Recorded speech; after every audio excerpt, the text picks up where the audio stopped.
Bonjour tout le monde et tout le monde, aujourd'hui on se retrouve pour le premier épisode de la création de mon jeu 3D.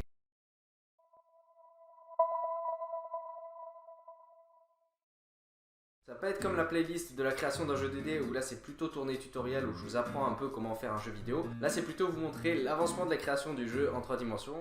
Donc le jeu que je veux faire, ça va être un jeu type voxel aventure. Donc le voxel c'est quoi? C'est un jeu composé de petits cubes. Donc les jeux les plus connus ça va être Minecraft. Donc voilà, je vais vous présenter un peu l'avancement pour le moment. Donc c'est pas beaucoup avancé forcément, c'est le premier épisode, mais il y a quand même les mécanismes de base. Donc on va voir ça ensemble tout de suite. Sans plus attendre, la première chose que j'ai faite lorsque j'ai créé mon jeu, c'est de créer la scène. Donc c'était plein de dalles pour faire un sol. Et j'ai rajouté mon personnage, j'ai rajouté une lumière. Donc c'est juste une scène de base, ça va pas être une scène qu'on va pouvoir jouer. Pour l'instant c'est juste pour tester les fonctionnalités de base. Donc j'ai créé cette scène et ensuite j'ai rajouté certaines choses.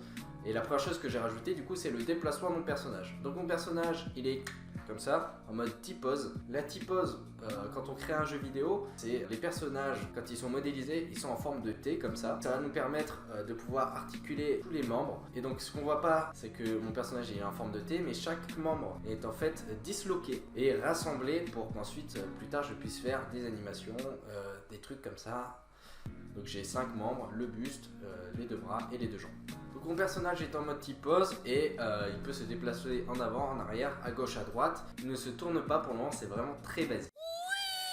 Et bien ensuite la deuxième étape c'était d'ajouter justement cet effet de rotation. Comme ça, le joueur peut se tourner à droite quand on tourne à droite, à gauche quand on tourne à gauche, etc. etc. Ensuite, une fois que j'ai fait ça, j'ai rajouté 2 animations.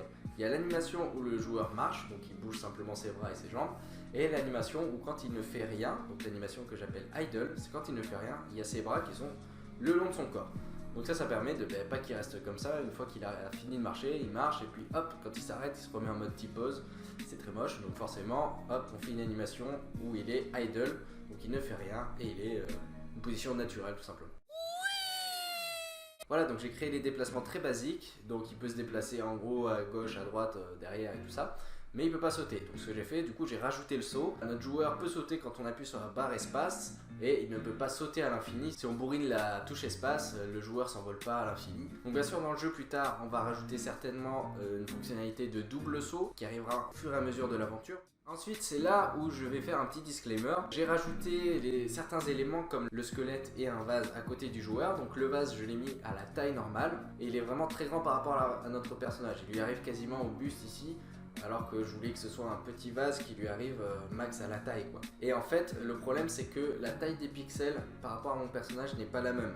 Du coup ça c'est quelque chose qui est pas terrible dans un jeu vidéo voxel. Il faudrait que la taille des pixels soit la même pour chaque élément de notre décor, chaque élément du jeu vidéo. Et donc par exemple le squelette, j'ai dû le réduire pour qu'il soit à la bonne taille. Et on voit que la taille des petits cubes n'est pas la même que celle de mon personnage et ça rend un effet pas très joli. Donc je vais devoir refaire certains assets afin qu'ils soient à la bonne taille par rapport à mon personnage. En plus d'avoir rajouté les éléments dans ma scène, j'ai également rajouté une fonctionnalité qui permettait à mon personnage, lorsqu'il rencontre un objet en face de lui qui peut le détruire, en appuyant sur la touche A, ça détruit l'objet. Et l'objet en se détruisant peut faire apparaître un autre objet, typiquement une pièce ou un objet récoltable, ça peut très bien être vide. Ensuite, j'ai rajouté 2 animations. La première c'est quand c'est un gros objet, dans ce cas là il détecte que c'est un gros objet et il donne un coup de poing sur l'objet. Et lorsque c'est un objet qui lui arrive en dessous de la ceinture, il donne un coup de pied. This is Sparta! J'ai pas fait d'animation mais j'aimerais bien la faire plus tard. Mais il va falloir que je refasse l'asset du vase. Et j'aimerais bien faire en sorte que quand on détruise le vase, il y ait plein de fragments du vase qui s'éparpillent au sol comme ça. Je pense pouvoir le faire pour le prochain épisode. Donc là du coup on a vu que les pièces pour l'instant c'était juste une sphère. Donc j'ai rajouté quand même l'asset. Donc la pièce, tout bête, hein, c'est juste un disque comme ça qui tourne sur lui-même et lorsqu'on le récolte il s'envole en l'air. Et ensuite, dernier truc, j'ai rajouté la fonctionnalité d'une échelle. Donc le personnage va pouvoir monter et grimper à l'échelle pour atteindre des étages supérieurs. Et donc le personnage, lorsqu'il est devant l'échelle, quand on appuie sur espace, au lieu de sauter, il s'élève en l'air comme s'il grimpait à l'échelle. Et ensuite, j'ai rajouté l'animation du personnage qui permettait de grimper à l'échelle. Voilà, c'est tout pour cet épisode. Voici l'avancement en gros après quelques heures de travail sur mon jeu. J'espère que pour l'instant ça vous plaît. Je vais faire plusieurs épisodes évidemment sur l'avancement au fur et à mesure. Là pour l'instant c'est juste le début, donc je rajoute les fonctionnalités de base, le déplacement, les pièces, la destruction d'objets et les échelles. Donc voilà, il y a plein de trucs à rajouter forcément. J'espère que cette vidéo vous aura plu, abonnez-vous si ce n'est pas déjà fait. Et sur ce, je vous dis à bientôt pour le prochain épisode. Ciao!